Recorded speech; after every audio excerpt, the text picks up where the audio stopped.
Zee Marathi, चर्चाही होणारच.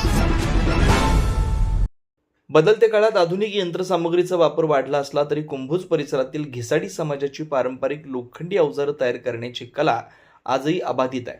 पारंपरिक पद्धतीनं लोखंड तापवून, घडवून आणि धार लावून तयार करण्यात येणाऱ्या शेती अवजारांना शेतकरी व नागरिकांकडून मोठी मागणी असल्याचं चित्र सध्या पाहायला मिळत आहे. घिसाडी समाजातील कारागीर पहाटेपासून भट्टी पेटवून लोखंड गरम करतात.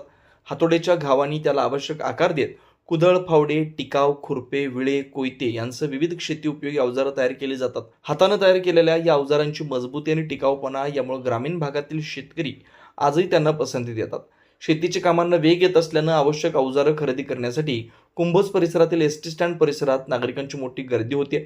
तयार अवजारांसोबतच शेतकऱ्यांच्या मागणीनुसार आकार व वजन, धार यामध्ये बदल करून अवजारं तयार करून दिली जातात.